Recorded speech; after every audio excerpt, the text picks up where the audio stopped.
Not a terrorist, I am just a mother. এই একটি বাক্যেই যেন ধরা পড়ে আফিয়া সিদ্দিকীর করুণ জীবনের সারাংশ। ডক্টর আফিয়া সিদ্দিকী পাকিস্তানের মেয়ে, একজন নিউরো সায়েন্টিস্ট, একজন কোরআনের হাফেজ। জন্ম 1972 সালে করাচিতে।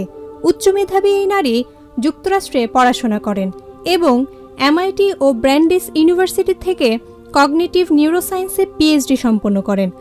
অথচ তিনি বিগত প্রায় 22 বছর ধরে বন্দী আছেন আমেরিকার কঠোর নিরাপত্তার কারাগারে, যাকে একসময় মুসলিম উম্মার বোন বলা হতো, যার মুক্তির জন্য আজও হাজারো মানুষ চোখের জলে প্রার্থনা করে। তবে এই প্রতিভাবান নিউরোসায়েন্টিস্ট কিভাবে হয়ে উঠলেন সাজাপ্রাপ্ত বন্দী? আন্তর্জাতিক সংবাদ মাধ্যম আল জাজিরার প্রতিবেদনে উঠে এসেছে, আফিয়ার পরিবারের দাবি 2003 সালে তিনি করাচি থেকে 3 সন্তান সহ নিখোঁজ হন। 5 বছর পর 2008 সালে আফগানিস্তানের গজনিতে তাকে ধরা পড়া দেখায় মার্কিন সেনারা। অভিযোগ, তার হাতে মার্কিন সৈন্য আক্রমণের পরিকল্পনা ছিল। তবে এই অভিযোগ বহু আন্তর্জাতিক মানবাধিকার সংগঠনই সাজানো ও ভিত্তিহীন বলে প্রত্যাখ্যান করেছে।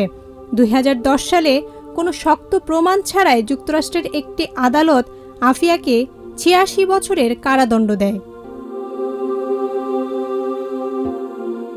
আফিয়ার ওপর শারীরিক ও মানসিক নির্যাতনের অভিযোগ বহুবার উঠেছে। বর্তমানে আফিয়ার মুক্তির দাবিতে ফের সরব হয়েছে পাকিস্তান। আন্তর্জাতিক সংবাদ মাধ্যম ডাউন নিউজ ও আরব নিউজের বরাতে জানা যায়, ওয়াশিংটনে ইমরান খানের গ্রেফতার নিয়ে প্রশ্নের জবাবে পাকিস্তানের ডেপুটি প্রধানমন্ত্রী ও পররাষ্ট্রমন্ত্রী ইসাক ডার আফিয়ার গ্রেফতারের প্রসঙ্গ টেনে বলেন, আইনের প্রক্রিয়ায় যদি আফিয়া গ্রেফতার হয়ে থাকেন তবে ইমরানের ক্ষেত্রেও একই কথা প্রযোজ্য। এই মন্তব্যে তীব্র ক্ষোভ প্রকাশ করেন আফিয়ার আইনজীবী ক্লাইভ স্ট্যাফোর্ড স্মিথ। তিনি বলেন, এটা শুধু ভুল নয়, এটা বোকামি।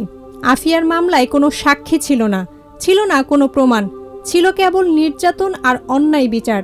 তাহলে কোন ডিউ প্রসেস? এটা তো ছিল মিসক্যারেজ অফ জাস্টিস।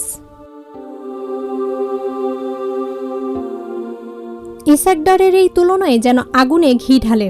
ঝড় ওঠে পাকিস্তানের সোশ্যাল মিডিয়ায়। অনেকে মন্তব্য করেন, ইমরান আর আফিয়ার মাঝে তুলনা মানে জাতির লজ্জা। পরবর্তীতে ইসাক ডার দাবি করেন, আমার বক্তব্য ভুলভাবে উপস্থাপন করা হয়েছে।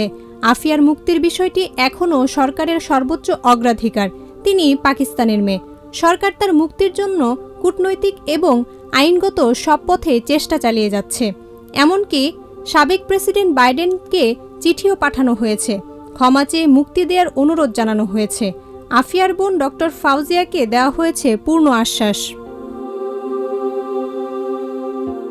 এদিকে ইসলামাবাদ হাইকোর্টও সরকারকে হুঁশিয়ার করে বলেছে, আফিয়ার স্বাস্থ্য হুমকির মুখে, তাকে এখনই ফিরিয়ে আনা জরুরি। দ্রুত পদক্ষেপ না নিলে এর দায় সরকারকেই নিতে হবে। আফিয়া সিদ্দিকীর গল্প শুধু একজন নারীর নয়, এটি রাষ্ট্রীয় ন্যায় বিচার, আন্তর্জাতিক রাজনীতি এবং মানবাধিকারের এক নির্মম দলিল। জান্নাতুল মাওয়া অর্পিতা, প্রজন্ম 24।